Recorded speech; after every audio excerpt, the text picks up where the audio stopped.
మన పారిశ్రామిక ప్రాంతంలో ఈ జాబ్ మేళా నిర్వహించడం ప్రతి 3 నెలలకోసారి ప్రతి నియోజకవర్గంలో కూడా ఈ మేళాస్ కండక్ట్ చేయాలని చెప్పి గౌరవ ముఖ్యమంత్రి గారు చంద్రబాబు నాయుడు గారు వారి ఆదేశాల మేరకు అటు ఎంప్లాయ్మెంట్ ఆఫీసర్స్ ఒకవైపు స్కిల్ డెవలప్మెంట్ కార్పొరేషన్ సంయుక్తంగా మన ప్రాంతంలో ఉండేటువంటి పరిశ్రమలు కావచ్చు, ఇతరత్ర వ్యాపార సంస్థలు కావచ్చు, వారందరినీ ఒక చోటకి చేరిస్తే యువతకి ఒక మంచి వేదిక ఏర్పడుతుంది.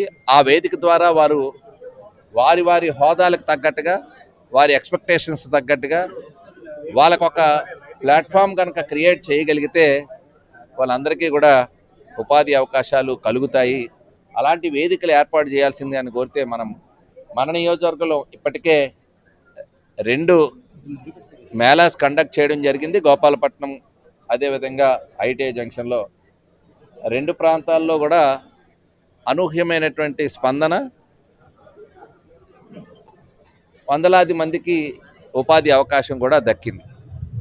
అదే స్ఫూర్తితో మన పారిశ్రామిక ప్రాంతం ఇక్కడ ఎక్కువ మంది యువత ఈరోజు పార్టిసిపేట్ చేస్తున్నారు. సుమారు 25 కంపెనీస్ ఇక్కడికి వారికి కన్సెంట్ ఇవ్వడం జరిగింది. వారి రిక్వైర్మెంట్స్ కూడా అనౌన్స్ చేయడం జరిగింది. సో వారందరూ కూడా ఇక్కడ రావడం జరుగుతుంది. కాబట్టి ఇలాంటి ప్లాట్ఫామ్ అందరూ కూడా ఉపయోగించుకోవాలి. చాలామంది ఈరోజు ఆంధ్ర రాష్ట్రం వైపు పెట్టుబడిదారులు తీసుకురావాలనే ఉద్దేశంతో ముఖ్యమంత్రి గారు చేస్తున్నటువంటి కృషి, మీరు ఇటీవల కాలంలో విశాఖపట్నం కేంద్రంగా జరిగినటువంటి సదస్సు కూడా లక్షలాది మందికి ఉపాధి కలిగేటువంటి మరి కోట్లాది రూపాయల పెట్టుబడుల్ని మనం ఎంఓఎల్ ద్వారా చేసుకోవడం అనేటువంటిది కూడా ఒకసారి గుర్తు చేస్తున్నా.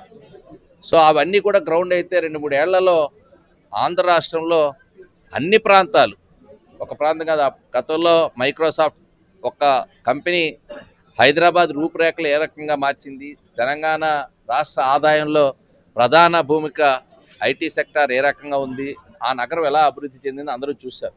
అది చంద్రబాబు నాయుడు గారి విజన్కి అద్దం పట్టే విధంగా ఈరోజు ప్రతి రాజకీయ నాయకుడు కూడా, ప్రతి పార్టీ కూడా, ప్రతి సందర్భంలో కూడా చంద్రబాబు నాయుడు గారిని హైదరాబాద్లో మరి గుర్తు చేసుకుంటారు. ఆ రకంగా ఈరోజు ఒక విజనరీ లీడర్షిప్లో చంద్రబాబు నాయుడు గారి నాయకత్వంలో ఈరోజు ప్రతి యువకుడు కూడా డెఫినెట్గా మాకు ఉద్యోగ అవకాశాలు కలుగుతాయనేటువంటి నమ్మకం కలిగే విధంగా ఇప్పటికే అడుగులు వేస్తున్నాం. దానికి తగ్గట్టుగా ఉన్నటువంటి ఇలాంటి వాటి వల్ల ప్రతి ఒక్కరికి ఒక నమ్మకం కలుగుతుంది. సో డెఫినెట్గా ఈ వేదికను అందరినీ కూడా ఉపయోగించుకోవాల్సిందిగా కోరుతున్నాను.